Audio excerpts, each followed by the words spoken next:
विद्यार्थी भाइ बहिनीहरू, आजको क्लासमा हामीहरूले न्युटनको गुरुत्वाकर्षण सम्बन्धी विश्वव्यापी नियम लेख्ने र F = G m1 * m2 upon b square प्रमाणित गरिरहेको छ। त्यसैले यो न्युटनको गुरुत्वाकर्षण सम्बन्धी विश्वव्यापी नियम के रहेको छ भने ब्रह्माण्डमा रहेका जुनसुकै दुई पिण्डहरू बीच उत्पन्न हुने गुरुत्वाकर्षण बल F ती दुई पिण्डहरू ए र बी का पिण्डहरूको गुणनफलसँग समानुपातिक हुन्छ र ती दुई पिण्डका केन्द्रहरू बीच दुई पिण्डहरू ए र बी छन् तिनीहरूको केन्द्रहरू बीचको दूरीको वर्गसँग व्युत्क्रमानुपातिक हुन्छ भन्ने विश्वव्यापी नियम रहेको छ। यो नियम अनुसार हामीले यही नियम अनुसार गुरुत्वाकर्षण बल F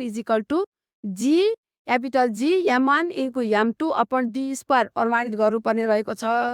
त्यसका लागि मानौ ब्रह्माण्डमा रहेका दुईवटा वस्तुहरू मध्ये एउटा वस्तुको नाम ए रहेको छ, अर्को वस्तुको नाम बी रहेको छ। ए भन्ने वस्तुको पिण्ड m1 रहेको छ, बी भन्ने वस्तुको पिण्ड m2 रहेको छ। तिनीहरूका केन्द्रहरू मानौ ए वस्तुको पिण्ड C1 छ, बी वस्तुको केन्द्र C2 रहेको छ र C1 र C2 बीचको दूरी d रहेको छ भने यो न्युटनको गुरुत्वाकर्षण सम्बन्धी विश्वव्यापी नियमको अनुसार दुई पिण्डहरू बीच उत्पन्न हुने गुरुत्वाकर्षण बल F ती दुई पिण्डको गुणनफलसँग समानुपातिक हुन्छ भन्ने रहेको छ नि। हो, यहाँसम्म समानुपातिक रहेको हुन्छ भन्ने हो। यसलाई चाहिँ यो समीकरण फर्स्टले गुरुत्वाकर्षण बल F हो, समानुपातिकको चिन्ह यो समानुपातिकको चिन्ह रहेको छ र त्यो m1 पहिलो वस्तु ए वस्तुको पिण्ड हो, m2 ई भन्ने वस्तुको पिण्ड हो। बिचमा इन्चु भएपछि के हुन्छ? गुणनफल हुन्छ। त्यसैले दुई वस्तुहरू ए र बी बीच उत्पन्न हुने गुरुत्वाकर्षण बल F समानुपातिक हुन्छ कोसँग? तिनीहरूको पिण्ड ए को पिण्ड m1 र बी को पिण्ड m2 को गुणनफलसँग समानुपातिक हुन्छ। यहाँसम्मको कुरा चाहिँ यो म्याथमेटिकली त्यो समीकरण आइले जनाउँछ। हामी आइसम्म आयौँ।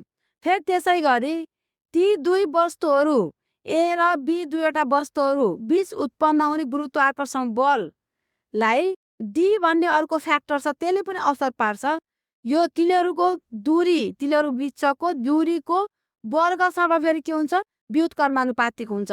भनेको दूरी जति बढायो त्यति गुरुत्वाकर्षण बल बढ्छ। दूरी नजिक नजिक भयो भने गुरुत्वाकर्षण बल के हुन्छ त? बढ्छ। त्यस्तो सम्बन्धलाई व्युत्क्रमानुपातिक भनिन्छ। त्यसैले F व्युत्क्रमानुपातिक d स्क्वायर दूरीको वर्गसँग व्युत्क्रमानुपातिक हुन्छ अथवा समानुपातिक हुन्छ 1/d स्क्वायर भनेको एउटै मिनिङ हो। यो एसआई इक्वेसन सेकेन्ड जराले जनाइन्छ। जति बेला दुईवटा पिण्ड m1 र m2 स्थिर राखिन्छ त्यसलाई परिवर्तन गरिँदैन, दूरी मात्र परिवर्तन गरिन्छ। यो हाम्रो विश्वव्यापी नियमले दिएको दोस्रो खण्ड ती दुई पिण्डका केन्द्रहरू बीचको दूरीको वर्गसँग गुरुत्वाकर्षण बल व्युत्क्रमानुपातिक हुन्छ भनेर यहाँसम्मलाई यो दोस्रो समीकरणले समेट्छ। अब यदि हामीले समीकरण बनाइसकेपछि अब त्यसपछि केही छैन, सजिलो छ दुवै समीकरणहरूलाई मिलाउने। दुवै समीकरण मिलाउँदाखेरि पहिलो समीकरणमा रहेको F, अर्को समीकरणमा पनि रहेको यो F छ, एउटा F लेख्ने, समानुपातिक एउटा समानुपातिक लेख्ने। यसको माथि हो नि m1 * m2 इन्टु यसको 1 हुन्छ, त्यो 1 नलेख्दा पनि केही फरक पर्दैन। त्यसरी m1 * m2 भयो। अपनमा यसको अपनमा केही छैन भनेको 1 छ, 1 * d स्क्वायर, d स्क्वायरै हुन्छ। जसले गर्दाखेरि यो दुवै समीकरणलाई मिलाउँदा यो आउँछ र यो समानुपातिक चिन्ह चाहिँ हटाउनु पर्छ, यसलाई हटाएर बराबर राख्नुपर्छ। F बराबर राख्दा कुनै एउटा कन्स्टेन्ट अचर राशि राख्नुपर्छ।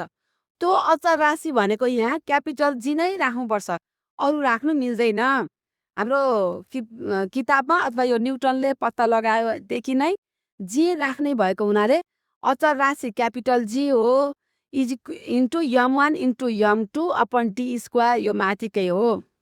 यसरी यो चाहिँ यहाँ F equal to G m1 m2 upon d square प्रमाणित भइसक्यो। यहाँ हामीलाई जी भनेको के हो यो लेख्नुपर्छ, कहाँबाट आयो के हो भनेर। जीलाई गुरुत्व आकर्षण सम्बन्धी स्थिर अङ्क भनिन्छ। स्थिर अङ्क हो यसको नाम र यसको मान हुन्छ, यसको मान पनि परीक्षामा आउँछ, लेख्नुपर्छ, एकाइ पनि आउँछ, सम्झिनुपर्छ। त्यसैले जीको value 6.67 into 10⁻11 newton metre square per KG square हुन्छ।